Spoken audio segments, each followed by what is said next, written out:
Hey everybody, welcome back to the channel. After a long time, I have been off for like a month since I've been traveling internationally.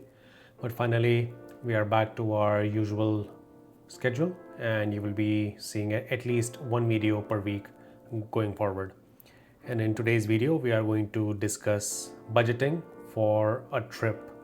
Like how would somebody would budget for a trip? Planning for a trip shouldn't have to be intimidating or daunting. Just have everything written down somewhere, probably better in an Excel spreadsheet. And this video will help you in some way budgeting for your trip or your upcoming trip in 2026. When you're budgeting for a trip, according to me, you should be focusing on these 7 crucial factors, and rest everything else will fall in place. Before you start with anything, have a final budget in mind that you are willing to pay, and this budget should be exclusive of the contingency money. So for example, if I'm planning for like say a 10-day trip or a 12-day trip, if I have a final budget of $6,000, that's how your budgeting starts. Point number 1, the immigration costs. Now, if you're traveling internationally and you're required to apply for a tourist visa, this is the very first budget that you need to keep in mind. If your passport allows for a visa-free entry in your destination, check out for the electronic travel authorization and any applicable fees. Second, the budget for transportation. I'm going to cover this down into 3 parts. The very important part is taking the cabs from your home to the airport, then from airport to your hotel, and then the back and forth cabs. That is back from hotel to the airport and then airport back to your home. This is where majority of people they miss out budgeting, and considering where you are from the airport, depending upon the distance, this can easily be around like $50 a trip. So multiply 50 by 4, you are not budgeting for $200 right off the bat. So keep in mind the cost for the cabs. Part 2 in transportation is the flights. Everybody knows it. If you book the flights in advance, at least 2-3 months out, and you have everything planned, you will get cheaper flights. Now, if you are a couple, I would recommend do not buy a additional checked bag. Just use the one checked bag that you get with your ticket.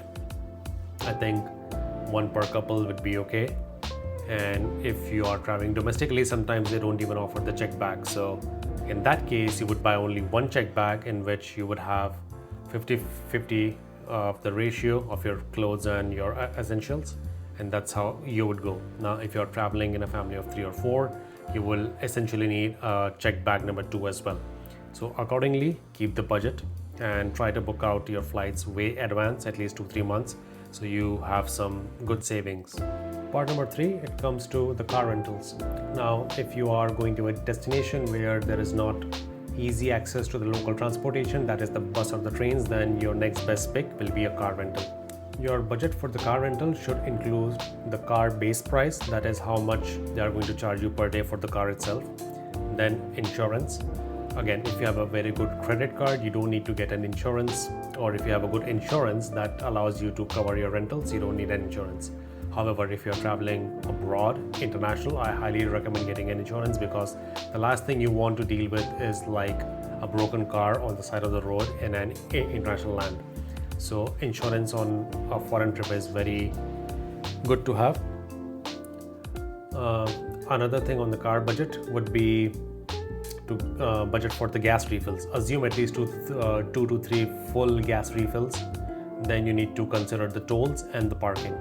And if you rely on the local cabs, then you can obviously try out your regular apps, which would be Uber, Lyft, Ola, or any other local apps. You can ask your Airbnb guy or your hotel. They would recommend you, okay, these apps, they work here.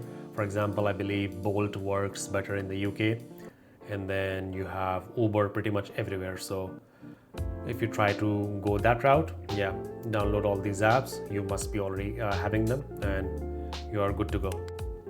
Just keep that in mind. Sometimes what are you going to pay for a cab per trip, it might turn expensive, and it would be better to rent a car anyways, so you don't have to really rely on the cab to come on time. Now, factor number 3, that is accommodation. Weigh your options between hotels and Airbnb.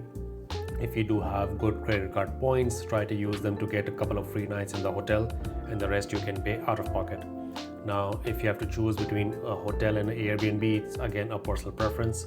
When it comes to me, I really think on those depending upon the location and the duration of my trip. If you look for a hotel or if you go for a hotel, make sure you find one which has a good train station nearby within like 15-20 minutes walks, and or at least a local bus stop that can get you into the key areas of your destination. And if you are going to rent a car on your tour, make sure the hotel offers at least free overnight parking. Apart from all these, the second thing you should be looking for is the hotel offering a free breakfast along with your reservation.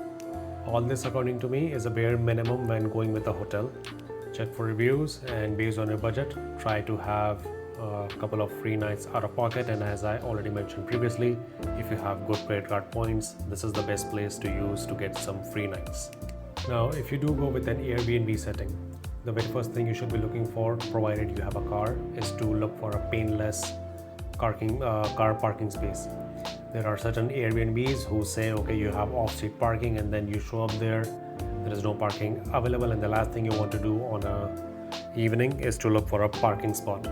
Second, again, like you would do in a hotel, check for all the amenities and make sure you are receiving everything at a great budget.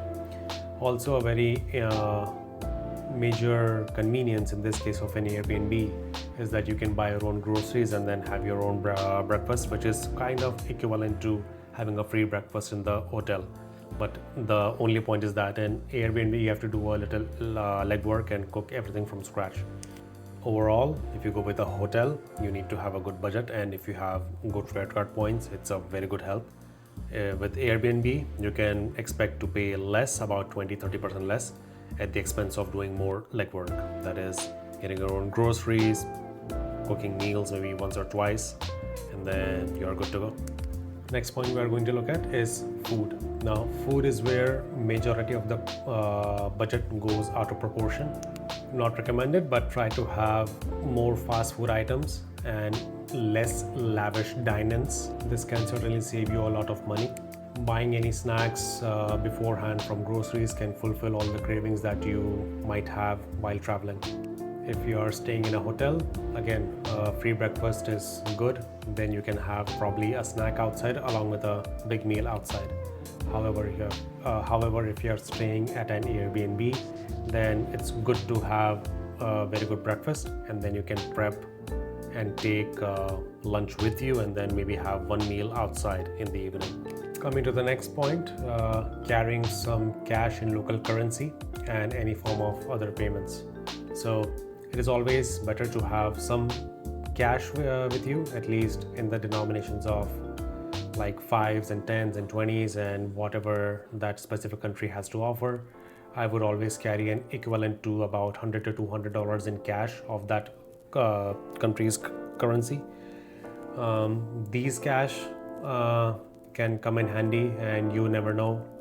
Sometimes some places might only accept cash, but in today's day and age, there are almost many places or almost all places that accept credit cards. So if you have at least 2 credit cards or at least one that offers no foreign transaction fee, it's always good to have. But yes, try to carry at least some currency, maybe equivalent to, like I said, $100 or $200, depending upon your destination. Next comes one more factor which is not that important, but still I would mention it. That is souvenirs and shopping. People usually carry less budget for it, and then they end up spending more, or sometimes they don't even carry any budget and then they end up buying random things off the street, and then you are already $200-300 down in budget. So carry some percentage of your total budget to souvenirs and shopping. If you already know what you're going to buy and you're not going to spend more on shopping and souvenirs, then it's a very good deal. But most people, they get taken aback. Okay, I'm going to spend about $200, and then there you go, you have a $500 hit. So don't do that. Have a good budget set for the shopping. Now coming to the very important point, that is the contingency. In my opinion, you should always be carrying at least 10 to 15% of contingency just in case anything goes south during the trip or any unforeseen expenses show up. I would always, again, like I said, 10 to 15% if you're carrying a total budget of about, say, $5,000 on your trip. So 15% comes out to be $750. But again, this contingency is not for you to have like a leeway money. So you can just make your budget now to be $5,750 instead of $5,000. Your aim should still be to have your trip completed at least under, like, say, $4,800 or $4,900, still have $100 savings on your budget. But do not think that, oh, I have a contingency of $750, so now my total budget is $5,750. No, it's not. It's a contingency and should be only utilized whenever something goes really wrong or something really goes out of budget. Now, there are a few things that I haven't considered in this video, such as coffee, snacks at the airport. Then you have travel, medical insurance. Then you have any other miscellaneous items. So because these things would vary from group to group and not necessarily everybody would need it, but the remaining things that I mentioned in the video before are the bare minimums everybody should consider, in my opinion, as a part of their budget for the trip. If you're planning to go for any recreational activities, you need to have a separate line item on your Excel sheet for that specific thing. Suppose you want to go skydiving, so you want to go snorkeling, you want to do anything else like paragliding, then you need to have a separate budget set under recreational activities, and then that budget should go there. So this was just a quick, nice video of how would I budget for a trip, considering all the 7 factors, at least these 7 factors, and then depending upon your goals of the trip, what you want to gain out of that. Like I said, recreational activities could be one thing. If you're attending a conference or something, if you are going to meet a family, it's a family trip, then you might have some unforeseen expensive from the kids, then you need to consider all those things. So, but if I have to point out one single thing, always carry contingency. This would be 10, 15, 20%, how much you can allow yourself. But this contingency money is for an emergency. It is not for any leeway. Like I said, your budget is something, but you shouldn't be thinking, oh, I still have the contingency which I can use. No, you cannot. Do not cheat. Stick to your budget. And if anything shows up that requires that contingency to be used, then only go ahead and use it. I hope you really liked this video. If you did, hit a thumbs up and subscribe to my channel. And if you would like to watch anything else, let me know in the comment. I will try to create a video on the same.